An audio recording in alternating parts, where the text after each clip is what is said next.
Hare Krishna, dear devotees. Please accept my humble obeisances. So, today we are reading from the book Beyond Birth and Death by His Divine Grace A.C. Bhaktivedanta Swami Śrila Prabhupāda. So, let's begin with chapter 1. We are not these bodies. Dehi nityam avadyoyam dehe sarvasya bharata tasmat sarvani bhutani natvam sochitam arhasi. O descendant of Bharata, he who dwells in the body is eternal and can never be slain. Therefore, you need not grieve for any creature. Gita 2.30. The very first step in self realization is realizing one's identity as separate from the body. I am not this body, but I am spirit soul is an essential realization for anyone who wants to transcend death and enter into the spiritual world beyond. It is not simply a matter of saying I am not this body, but of actually realizing it. This is not as simple as it may seem at first. Although we are not these bodies but are pure consciousness, somehow or other we have become encased within this bodily dress. If we actually want the happiness and independence that transcend death, we have to establish ourselves and remain in our constitutional position as pure consciousness. Living in the bodily conception, our idea of happiness is like that of a man in delirium. Some philosophers claim that this delirious condition of bodily identification should be cured by abstaining from all action. Because these material activities have been a source of distress for us, they claim that we should actually stop these activities.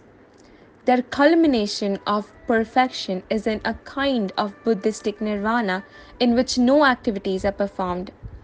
Buddha maintained that due to a combination of material elements, this body has come into existence, and that somehow or other, if these material elements are separated or dismantled, the cause of suffering is removed.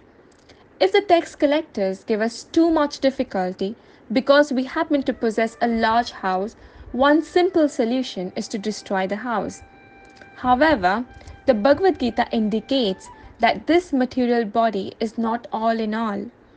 Beyond this combination of material elements, there is spirit, and the symptom of that spirit is consciousness. Consciousness cannot be denied. A body without consciousness is a dead body.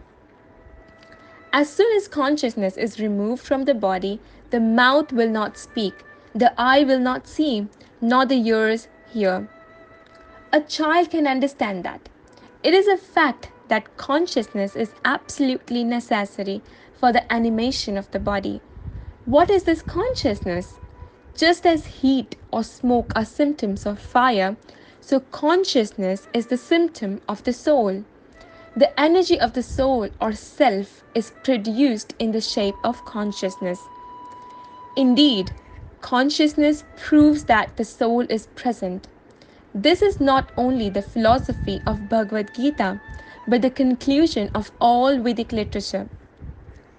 The impersonalist followers of Shankaracharya, as well as the Vaishnavas following in the disciplic succession from the Lord Sri Krishna, acknowledge the factual existence of the soul, but the Buddhist philosophers do not. The Buddhists contend that at a certain stage the combination of matter produces consciousness, but this argument is refuted by the fact that although we may have all the constituents of matter at our disposal, we cannot produce consciousness from them. All the material elements may be present in a dead man, but we cannot revive that man to consciousness. This body is not like a machine. When a part of machine breaks down, it can be replaced and the machine will work again. But when the body breaks down and consciousness leaves the body, there is no possibility of our replacing the broken part and rejuvenating the consciousness. The soul is different from the body, and as long as soul is there, the body is animate, but there is no possibility of making the body animate in the absence of the soul. Because we cannot perceive the soul by our gross senses, we deny it. Actually, there are so many things there are so many things that are there which we cannot see. We cannot see air, radio waves, or sound, nor can we perceive minute bacteria with our blunt senses. But this does not mean they are not there. By the aid of the microscope and other instruments, many things can be perceived which had previously been denied by the imperfect senses. Just because the soul, which is atomic in size, has not been perceived yet by senses or instruments, we should not conclude that it is not there. It can, however, be perceived by its symptoms and effects. In the Bhagavad Gita, Sri Krishna points out that all of our miseries are due to false identification with the body. Matra sparshestu kaunteya shitoshna sukha agama panni paino nityas tamstitikshvasa bharata. O son of Kunti, the non-permanent appearance of heat and cold, happiness and distress, and their disappearance in due course are like the appearance and disappearance of winter and summer seasons. They arise from the sense perception, O scion of Bharata, and one must learn to tolerate them without being disturbed. Gita 2.14. In the summertime, we may feel pleasure from contact with water, but in the winter, we may shun that very water because it is too cold. In either case, the water is the same, but we perceive it as pleasant or painful due to its contact with the body. All feelings of distress and happiness are due to this body. Under certain conditions, the body and mind feel happiness and distress. Factually, we are hankering after happiness, for the soul's constitutional position is that of happiness. The soul is part and parcel of the Supreme Being, who is Satchidananda Vigraha, the embodiment of knowledge, bliss, and eternity. Indeed, the very name Krishna, which is non sectarian, means the greatest pleasure.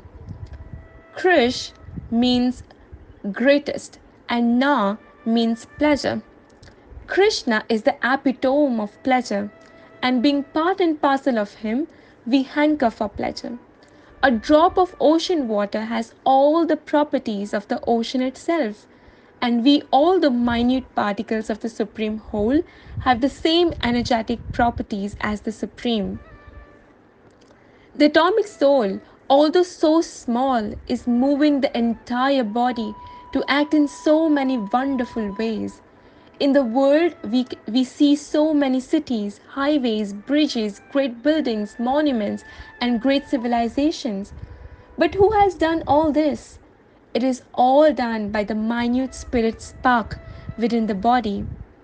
If such wonderful things can be performed by the minute spirit spark, we cannot begin to imagine what can be accomplished by the Supreme Spirit whole.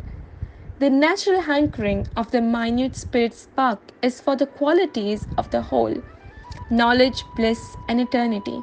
But these hankerings are being frustrated due to the material body. The information on how to attain the soul's desire is given in the Bhagavad Gita. At present, we are trying to attain eternity, bliss, and knowledge by means of an imperfect instrument. Actually, our progress toward these goals is being blocked by the material body. Therefore, we have to come to the realization of our existence beyond the body. Theoretical knowledge that we are not these bodies will not do. We have to keep ourselves always separate as masters of the body, not as servants. If we know how to drive a car well, it will give us good service, but if we do not know how, we will be in danger. So we will stop here for today.